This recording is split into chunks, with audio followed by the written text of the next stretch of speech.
Hi everyone, welcome to session 6 of the Public Health Surveillance course. This session is focused on uses of administrative data for public health surveillance. In this session, we'll talk about different types of administrative data for public health surveillance. We'll cover hospital discharge data in detail, and I'll give an overview of the SPARCS data system, which is the New York State Hospital Discharge Database, and I'll give some examples of how the SPARCS data have been used. And then we'll talk briefly about some other sources of administrative data, both from the health sector and outside the health sector. First, what do we mean by administrative data? We define administrative data as data generated in the process of administering an activity or as part of providing a service. It can be generated as part of administering a health sector facility, such as the running of a hospital or a health plan, or a non-health sector activity that intersects with health, such as the census. But the important distinction from other data sources that we've talked about so far is that administrative data are not generated for the purposes of conducting public health surveillance, but they can be useful for that purpose. So there are two types of administrative data, health-related administrative data and non-health-related administrative data. Health-related administrative data can come from a hospital, for example, and it can include inpatient data or data from ambulatory surgery services or the emergency department. It can also include outpatient data, such as emergency department visits that don't result in an admission to the hospital, and healthcare insurance claims data, which cut across inpatient, outpatient, and emergency department visits, and they relate to claims that are received, processed, and paid by insurance companies. And finally, health-related administrative data can also include things like pharmacy data, like the pharmacy prescriptions that are filled by patients. And non-health related administrative data really include any routinely collected data that is gathered primarily for purposes that are not health related. Examples include the census data or climatological data or police records. You can imagine how these could be relevant sources of data for public health surveillance, but they're not collected by organizations in the health sector or for a health related reason even. So the first type of health-related administrative data we'll cover is hospital discharge data. So what exactly is hospital discharge data, and what kinds of data does it include? Hospital discharge data are generated from the billing process and used to bill insurers or patients. At the end of a hospital stay, when a patient is discharged, hospitals will produce something called a discharge summary. The discharge summary is used for billing, but it includes information on things like the principal diagnoses that are made during the course of the hospitalization. It includes E-codes for external causes of hospitalization, such as injuries or poisonings or overdoses, as well as procedures that may have taken place during the stay, such as surgical procedures, for example. There are lots of other useful data elements in hospital discharge data, such as other diagnoses that the patient may have had that were present at the time of admission, and of course, information on the age, sex, insurance status, place of residence, and race ethnicity. And the identifiers that are in the hospital discharge data are subject to restriction on the public use data set, especially. Importantly, this is also not electronic medical record data, so it doesn't include things like laboratory test results or clinical measures like blood pressure or body temperature. And it also doesn't include information on medications that were dispensed during the hospital stay or medications that the patient may have been on at the time of admission. It really only includes data that are extracted from these discharge summaries that hospitals generate that they use for billing purposes, and that makes it really quite limited. But as you'll see, these data generated as part of the administrative billing process can sometimes serve a useful purpose for public health surveillance and public health in general. So hospital discharge data in New York State come from something called the Statewide Planning and Research Cooperative System, which is referred to as SPARCS data.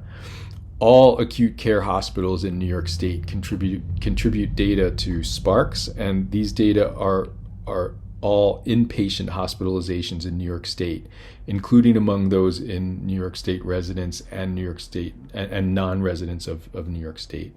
So it's any hospitalization that results in an inpatient stay. And traditionally, the Spark system has captured only inpatient hospitalizations. However, in 2005, they did begin to capture emergency department visit data, including those emergency department visits that don't result in admission to the hospital. So you go into the emergency room and you have some kind of encounter, but you leave on the same day. You're not admitted into the hospital.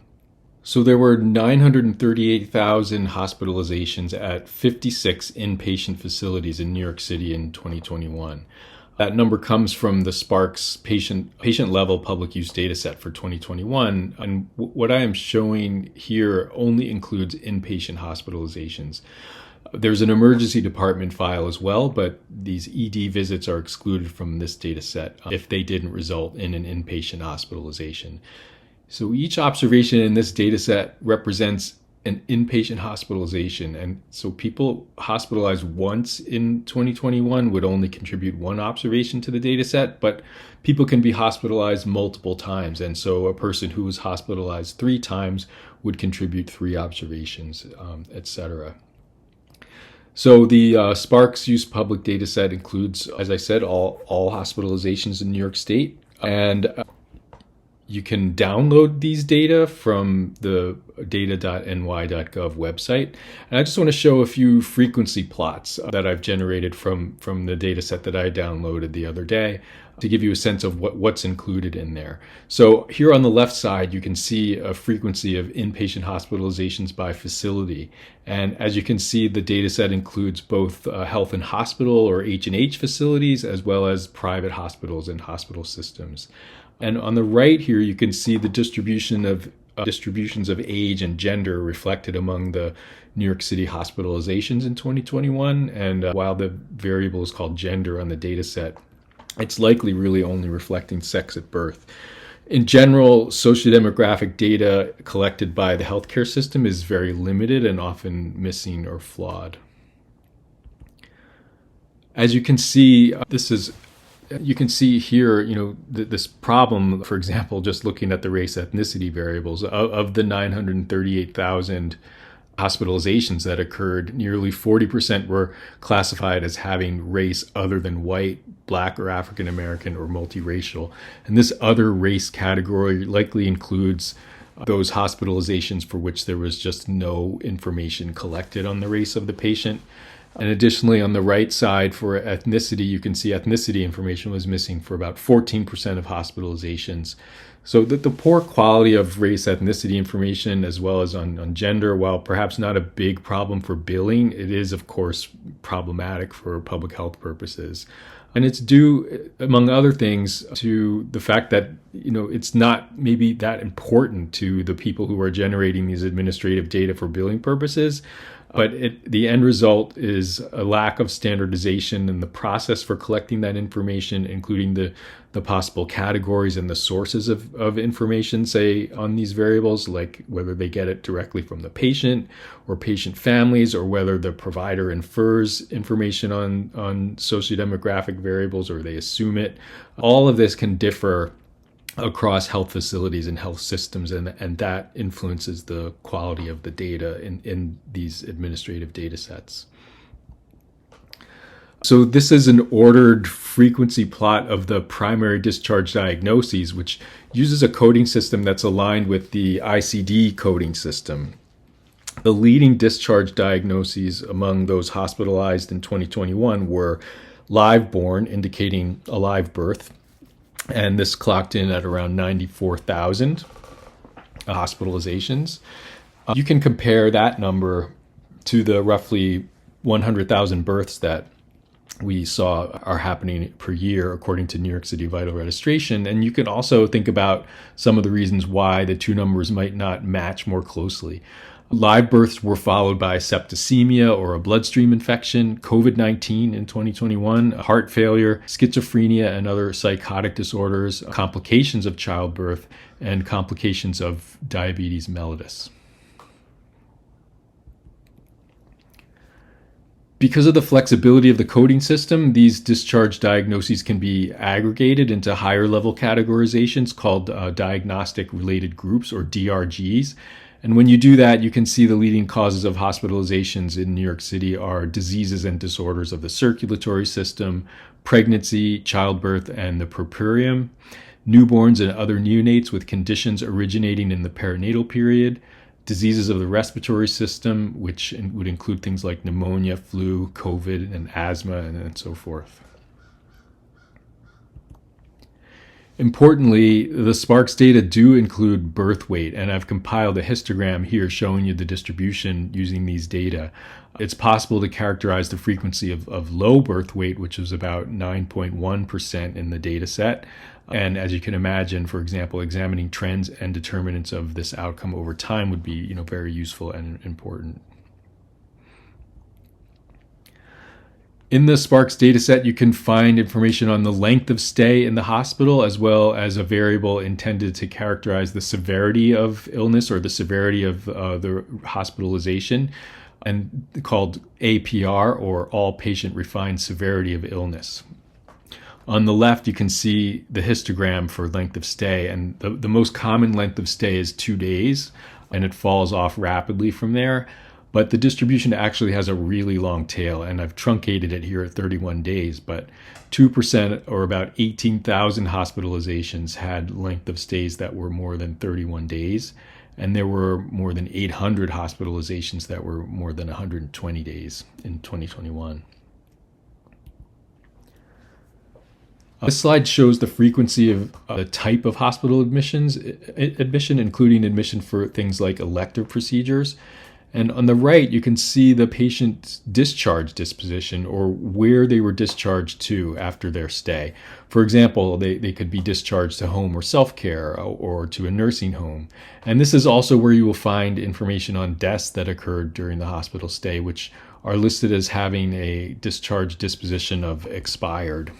There were about 27,000 deaths during a hospital stay in 2021 in New York City. And you can compare this to the 80,000 deaths that we know were recorded as part of New York City death registration in 2020, and think about what some of the reasons for the big difference might be.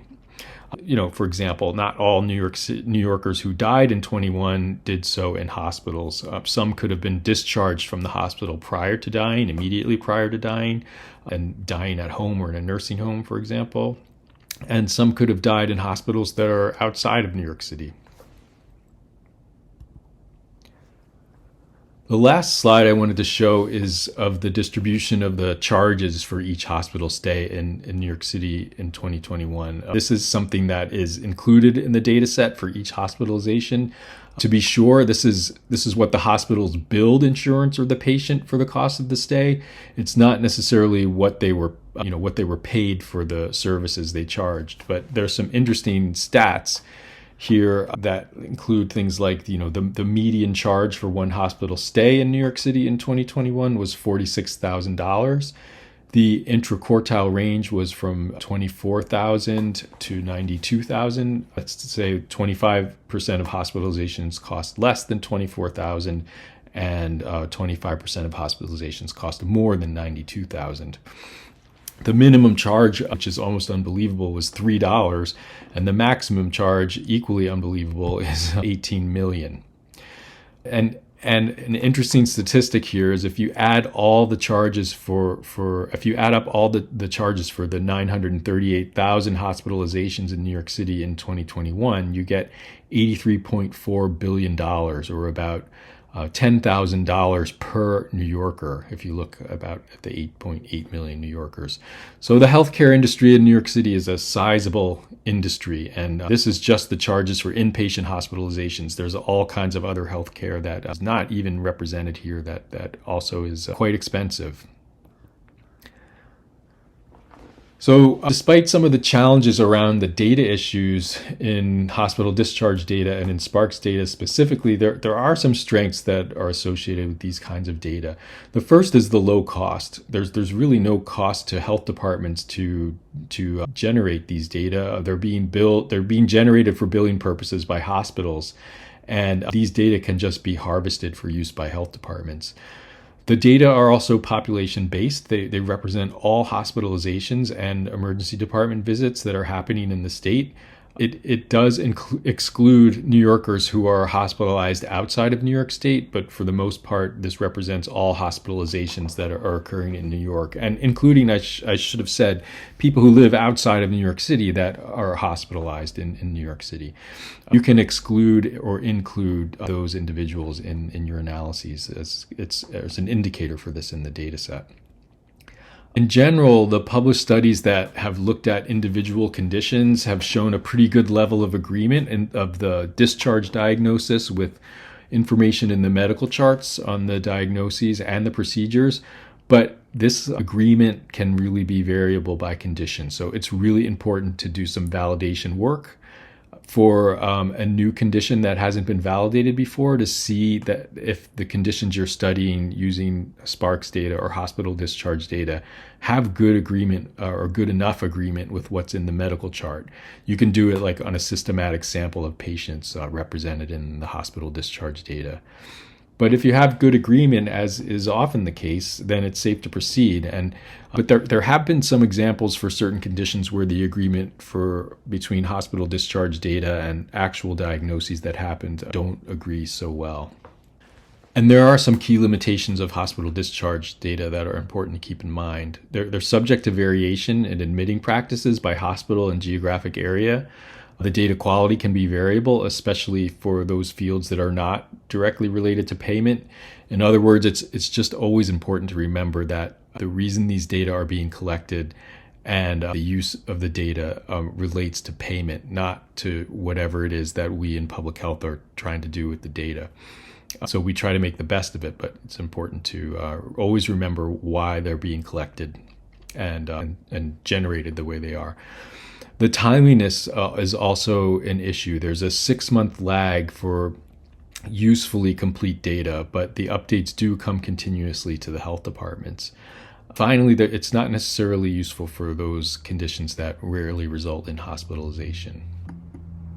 So now we'll go through some examples of how the Sparks data has been used to monitor population health. So the New York City Department of Health uses Sparks data a lot, and some examples include tracking some of the priority conditions and helping to plan some of their programs for conditions like asthma, diabetes, cardiovascular disease, injury, and maternal mortality.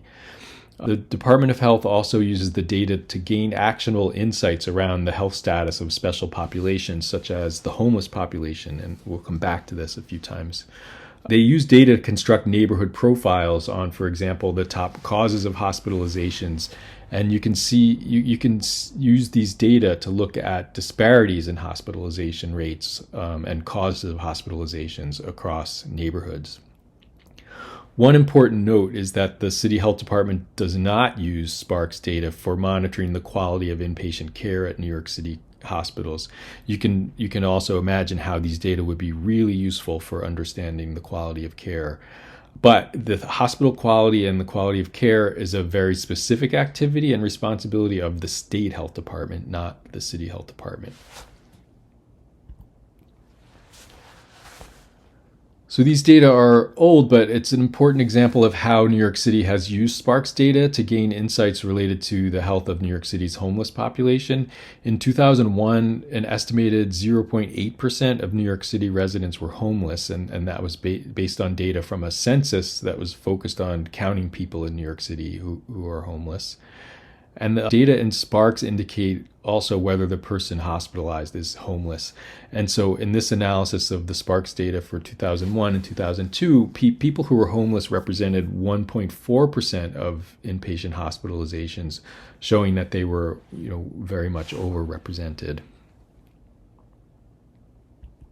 Taking it a step further, it's possible to compare the primary discharge diagnoses for people who were homeless and people who were not homeless in New York City.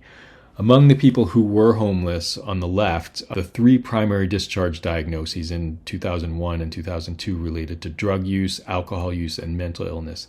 And these accounted for over 60% of the hospitalizations among homeless individuals. In contrast, comparing to the proportion of all hospitalizations that are represented in these three diagnoses and the people who are not homeless, it's only about 8%, and they're lower on the list. The main reasons for hospitalizations for people who were not homeless were different and included pregnancy-related reasons, heart disease diagnoses, and injuries. And these accounted for about 30% of their hospitalizations.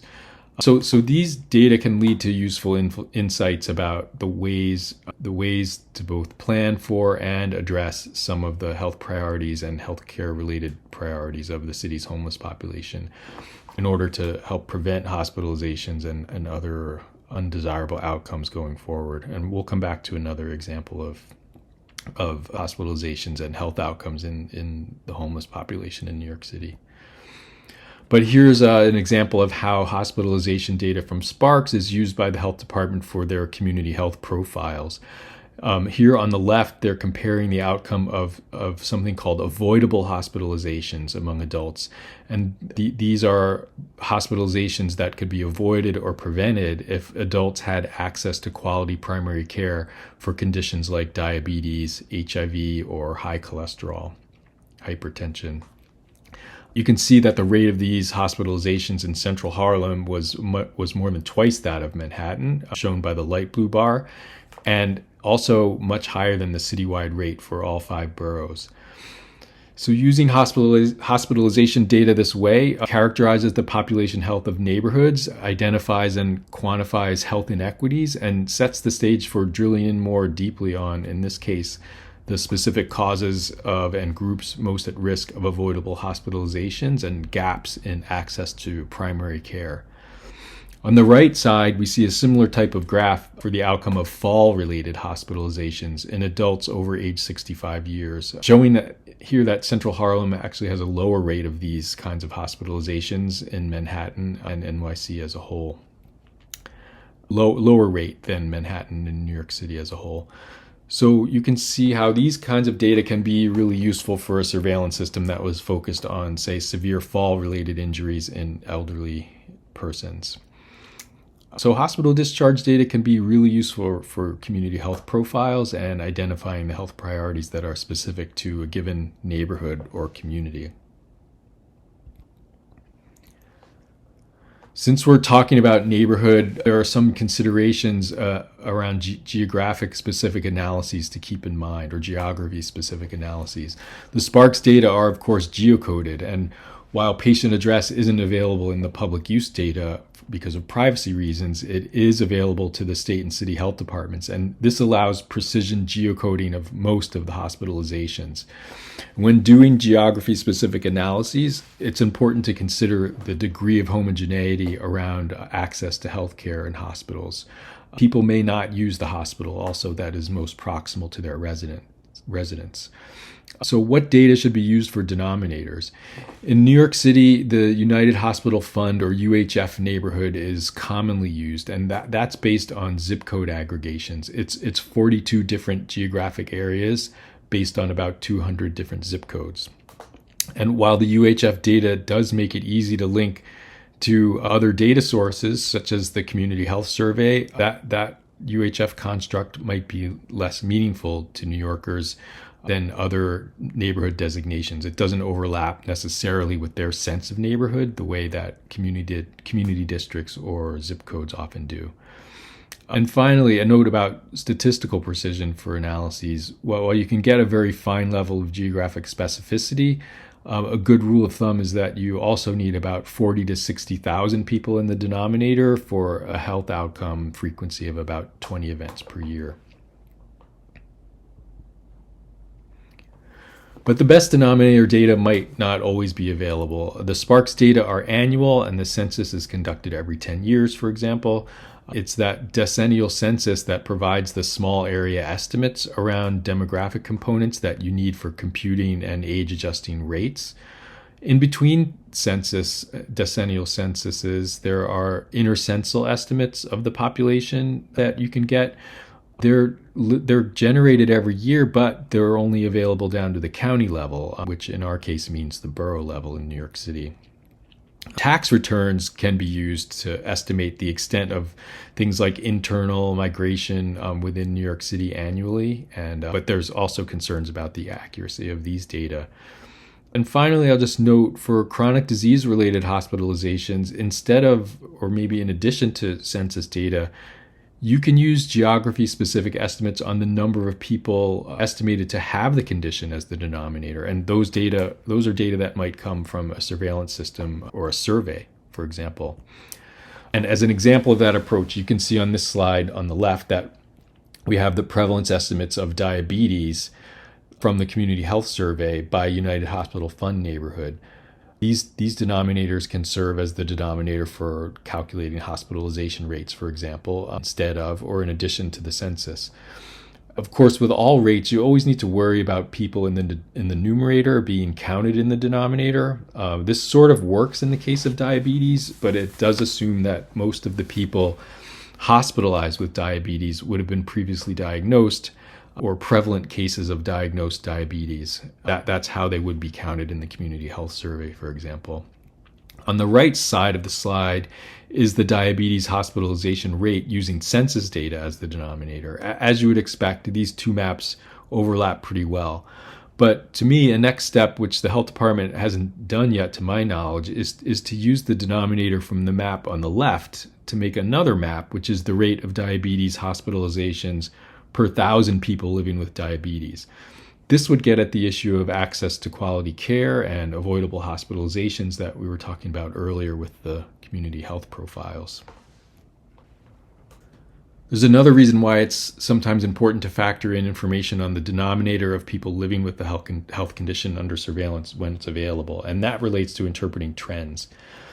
The annual nature of the Sparks data allow you to examine trends in hospitalizations over time, as you can see here, and this is hugely important. While the data are old, this slide shows the trends in the diabetes hospitalization rate per 1,000 New York City adults, overall in yellow, and then stratified by neighborhood income level. The total number and also the rate of diabetes hospitalizations increased over time from 18,000 to 21,000 hospitalizations. However, the rate of increase in the age-adjusted rates was almost twice as high in the low-income neighborhoods compared with higher-income neighborhoods. There are many possible and likely explanations for this, such as disparities in access to care, disparities in the quality of care for diabetes that people experience. But another possible driver of trends in hospitalizations due to diabetes is the actual burden of diabetes in the population. If that's changing over time, if there are more and more people living with diabetes over time, including differentially by neighborhood income, it would likely also contribute to the trend in hospitalizations. And in the case of diabetes, there have indeed been changes in the disease burden over time. In this case, it's increased. Data from the Community Health Survey shown here documented an increase in prevalence from 8% to nearly 12% over a 15-year period, and this corresponds to nearly twice the number of people, right? So these trends could be due to a number of things, including increased screening for diabetes, but they also could represent true increases in the incidence of diabetes and the number of people at risk for diabetes hospitalization, which in turn would contribute directly to the number of people hospitalized for diabetes. Finally, I wanted to give a quick example of how Sparks data are being used here at the CUNY School of Public Health as part of the New York State Ending the Epidemic dashboard system for HIV that we covered recently. Our team incorporated Sparks data on HIV-related hospitalizations, or that is, hospitalizations where HIV is listed as the primary discharge diagnosis. And it's one of the few examples that I'm aware of where you can actually produce where we actually produce interactive visualizations of Sparks data. In this example, I've zoomed in on New York City, and the graph is showing the rate of HIV hospitalizations per 1,000 people diagnosed and living with HIV/AIDS as the denominator. Like as we discussed, that you have the ability to choose different denominators in this visualization. And you can see here that there's been a substantial decline in the rate of HIV-related hospitalizations, and that the decline, however, has slowed in more recent years. And as you've seen in one of your readings, you can really increase the utility of hospital discharge data and administrative data more generally if you can link it to other data sources, and that can really add depth and context. We saw examples of how Sparks data were linked to neighborhood income level, which would come, for example, from the census.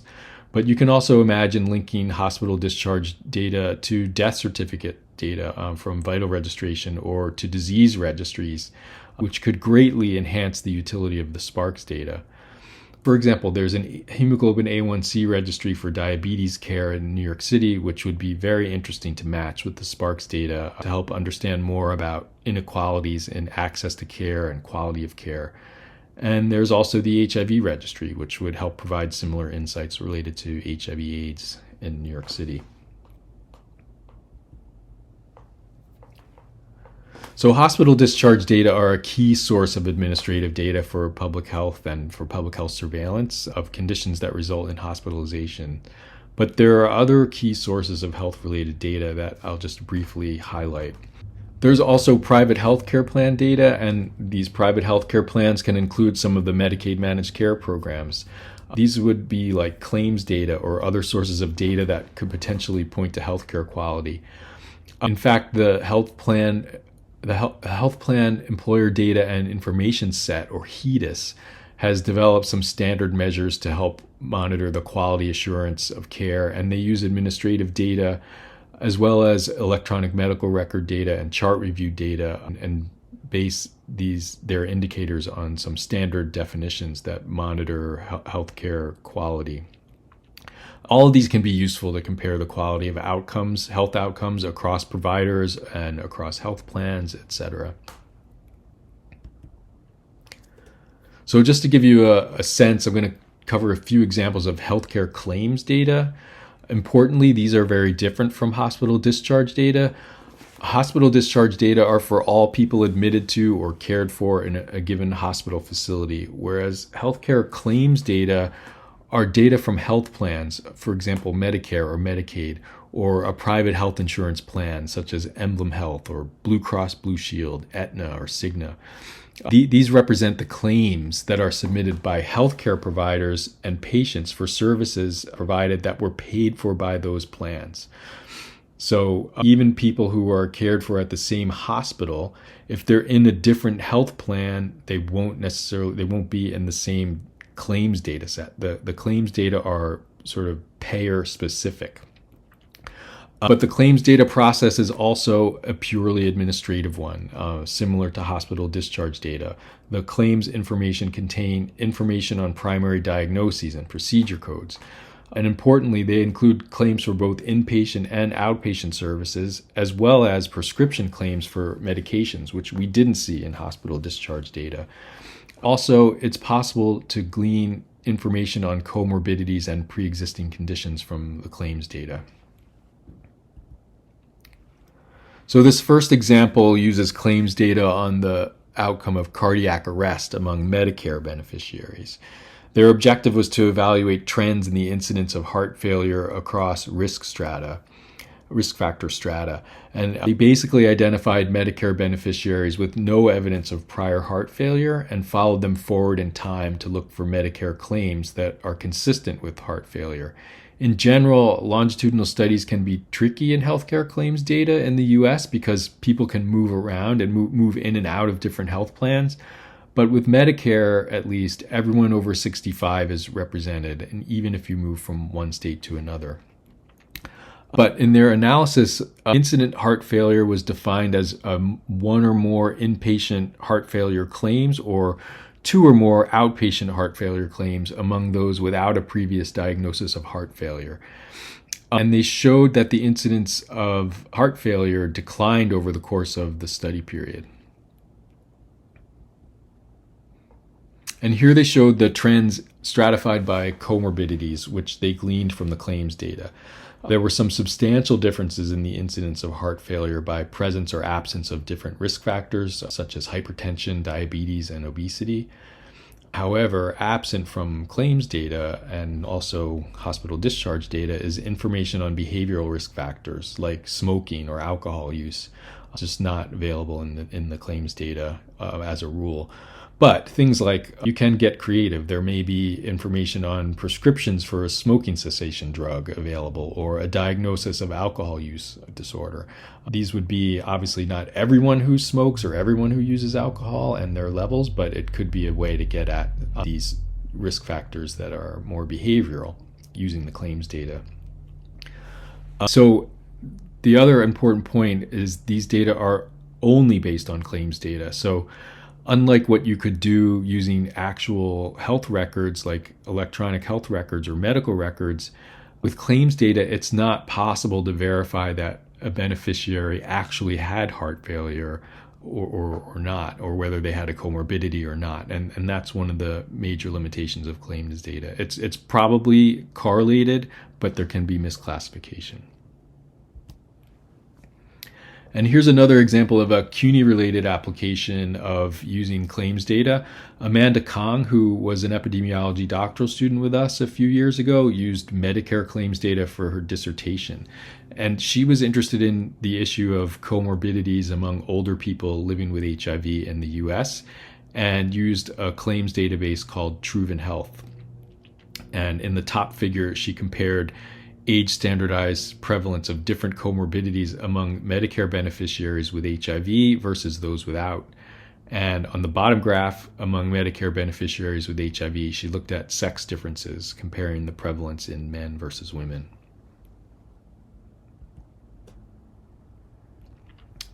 Moving on to the Dartmouth Atlas, which hopefully you were able to explore a little bit. Turning to the Dartmouth Atlas, here's an example where they looked at Medicare spending across states and regions, specifically focused on healthcare spending during the last 2 years of life. So among Medicare beneficiaries with at least one of 9 chronic conditions they focused on who died during 2001 to 2005, how did the spending on healthcare beneficiaries vary from one state or region to the next? And showing some pretty interesting findings here. Spending varied by as much as 20 to 30% above the national average for the states in dark blue, and 15 to 30% below the national average for the states shown in green. There's lots of reasons why spending might vary geographically. Healthcare in some states is sometimes just more expensive than in others, as kind of like cost of living. But clearly there are other possible reasons, like differences in healthcare utilization and delivery, differences in the patient mix, such as the prevalence and types of comorbidities, and practices like the aggressiveness of surgeries and treatments at the end of life. But this is another way that administrative data can be used to get insights about how well the federal healthcare system for older people is working or not in terms of spending per beneficiary at the end of life. For example, drilling in a little bit, surgery is expensive and a driver of healthcare costs. And looking here on the map is the proportion of patients who died in a given year who had surgery in that year before death.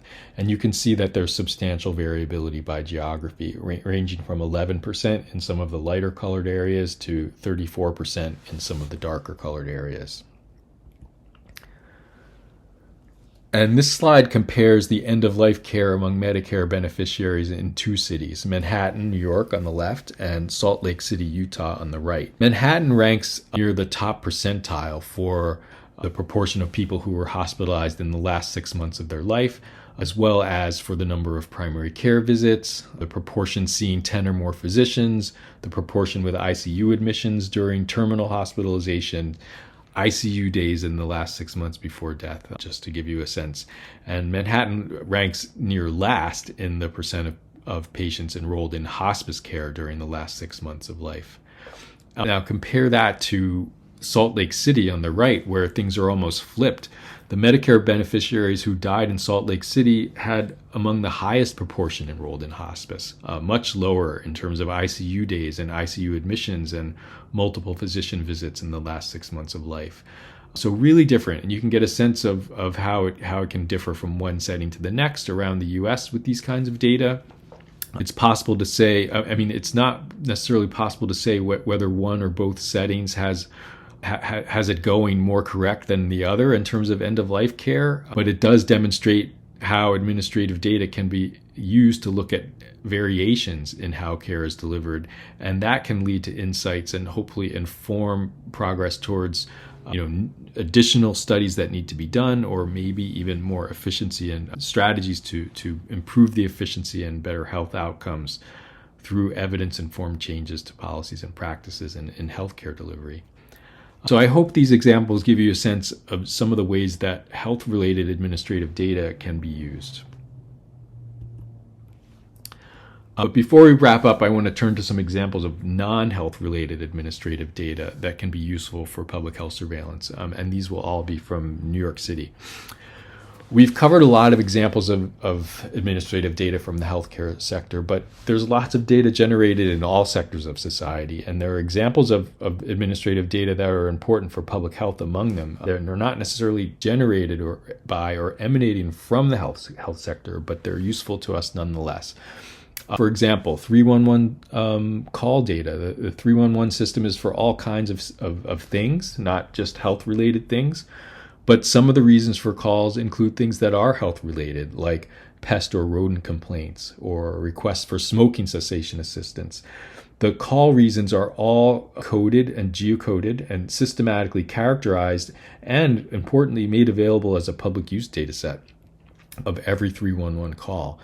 So there's also data from other data sources, include things like restaurant licensing and inspection processes, and the data on the built environment, such as transit and parks and land use, police reports that can be used to track violent crimes or homicides, and Google search terms or social media related data sets. All of these have been used at one point or another for public health purposes and can be used as examples of administrative data that can be leveraged for public health surveillance. For example, 311 call data for assistance quitting smoking, shown on the x-axis here, is something that the health department used to evaluate the impact of their smoking cessation ad campaigns. The trend lines are 311 calls for assistance with quitting smoking in 2005 in red when there were no ad campaigns, and in 2006 in blue when there were ad campaigns.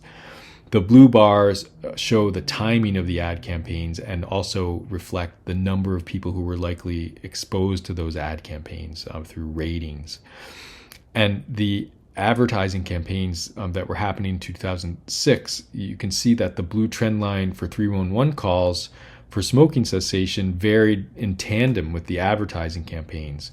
When the advertising campaigns happened, the number of 311 calls for smoking cessation went up, and they went down after. And contrast that to 2005, shown in red, when there were no advertising campaigns and no similar increasing trends except towards the end. This is a very creative way, very creative use of administrative data from 311 that the health department leveraged to get a sense of whether their population level intervention using the ad campaigns for smoking cessation, actually worked and had some kind of impact. Coming back to the homeless populations, monitoring the health status of vulnerable populations is a big priority for public health departments, and often with a big role for surveillance. And this is an example of the New York City Health Department using the administrative data that's generated by the Department of Homeless Services, so a separate city agency that is part of their mission of running New York City's homeless shelters. These homeless shelters also, by the way, provide health services to those that are using them. So in implementing their services, the Department of Homeless Services maintains a roster or registry of people who spend at least one night in one or more of New York City's homeless shelters. And the number of people who experience homelessness at any given time in New York City has varied from 50,000 in a typical year to many more than that with our recent influx of migrant families. But this is an old but illustrative example of how matching an administrative data set with public health surveillance registries and administrative data like Sparks can be incredibly valuable. In this report that they put out, you can get a sense of some of what can be learned about the health status of people who experience homelessness during 2001 to 2003. By matching the registry of people who use the homeless shelter system with New York City's death registry, that has information on the fact, timing, and cause of death. with the tuberculosis registry and with the HIV/AIDS registry. I'll give a little context and show some of the findings that they had based on those matches. So first, a little bit of context for New York City's shelters. During 2001 to 2003, an average of 33,561 individuals resided in Department of Homeless Services shelters each night, and a total of about 56,000 single adults in New York City, or about 0.3% of all New York City adult residents, used the DHS shelter system for at least one night. And on any given night, about 7,800 single adults were housed in one of these DHS single adult shelters. And 105,000 family members were housed by the Department of Homeless Services family shelter system, including 58,000 children. By matching the homeless shelter data with the death registry, it becomes possible to calculate the death rates among individuals who used homeless shelters, and compare that death rate to that of the city as a whole. So this slide shows the age-adjusted death rate among adults who used single-use adult shelters as compared with that of New York City adults by race ethnicity. And the age-adjusted death rate among New York City adults who used homeless shelters was generally 2 to 3 times higher than that of the general adult population. To give you a sense of how vulnerable the homeless population is to outcomes like mortality. And matching with the death registry provides cause of death information. And this slide shows the leading causes of death for adults who used single adult shelters during 2001 to 2003. It shows on the left that the rate of heart disease deaths among users of the homeless shelters is not that different compared to other New York City adults. But if you look at death rates due to other causes, such as cancer, it's much higher, especially among males. And death rates due to substance use and HIV/AIDS were both high in those using shelters, and an order of magnitude higher, in fact, than all of other New York City adults. And this slide shows the results of a match with the Sparks data to get at the frequency and causes of hospitalizations for adults who used the homeless shelters on the left to that of adults who did not use the homeless shelters on the right. It's in some ways consistent with the findings on the prior slide around causes of death, but you can see that mental illness also appears very high on the hospitalization list for homeless adults. And also cancer is absent and heart disease appears much lower on this list. This could be because some of the deaths for some of these causes in homeless populations occur outside the hospital system and maybe without hospitalization occurring before death. And this in turn is perhaps because of care access barriers such as insurance and cost-related barriers that we have in our healthcare system.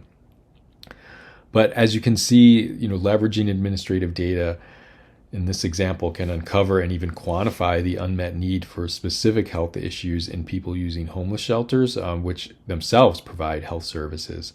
So these types of data are useful for planning service provision and for addressing unmet need in these types of service settings. In this last example of using administrative data outside the health sector, we'll look at some findings in a health department report on bicyclist fatalities and serious injuries in New York City. The New York City Department of Transportation, outside the health sector, keeps a database of transportation-related fatalities and serious injuries, including when and where they occurred. And this is an analysis that was done to look at bicyclist deaths in New York City during the 10-year period 1996 to 2005. And during that time, 8% of the transportation-related fatalities were among bicyclists. And you can see on the lower left graph here, the trend in the 225 cyclist deaths over time, and basically ranging from they basically range from about 13 to 40 deaths per year. And it's not shown here, but I recently looked it up. There were about 19 cyclist deaths in 2021. So, but what are some of the ways that you could potentially use these data to identify patterns and maybe even ways to reduce or prevent deaths among cyclists? One way that they used, which I thought was very innovative, was to conduct a hotspot analysis and to look for patterns. So using the geocoded information from the Department of Transportation database on where the deaths occurred, the health department highlighted those intersections around the city where there were 3 or more deaths within 1,000 feet of each other. The idea here is that those intersections or those areas might represent problem areas where there could be opportunities to alter or upgrade or fix structural issues about those intersections that might make them safer for cyclists. Or maybe there's something about the timing of the red lights and green lights and things like that. The hotspots they identified are highlighted here on the map in red, and obviously a first step after an analysis like this would be to visit each of these intersections in the hopes of identifying potential fixes, and then you could use the data going forward to assess whether any of the interventions or changes that were implemented had an impact. A lot of the data I presented in this lecture are available publicly, so I include here a link to New York City and New York State's open data websites, and you can find things like the 311 call data and the Sparks data. I really encourage you to consider and explore some of these data sources for use in your own work or projects, and it's a great trend and resource to have these kinds of data made available publicly. It creates opportunities for those of us outside of city and state government to leverage the data beyond what they're already doing, potentially leading to new insights. So in conclusion, we've seen that administrative data can serve as a valuable adjunct to existing public health surveillance systems, and these data can even serve as a basis for new surveillance systems.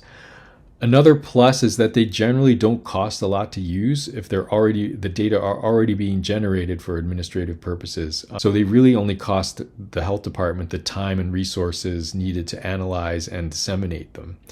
So that makes the cost lower compared to some other data sources that are used for public health surveillance.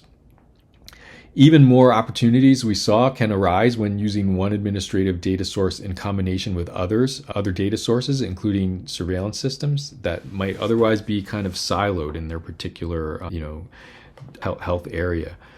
We saw lots of great examples of the value added that can come out of matching administrative data sets with other data sources. There's a lot of opportunity for creativity here, as we saw, and finally, and very importantly, it's essential to understand the limitations of these data, as with any other data source, for uses in public health surveillance and epidemiology. But I hope now you have a better sense of what administrative data are and the ways that administrative data can be leveraged to both augment existing public health surveillance systems or serve as the basis for new ones. I want to give a couple of shout-out acknowledgments to Tom Mattei and Lorna Thorpe for providing some of the slide info and the examples that we covered. I hope you all have a great week.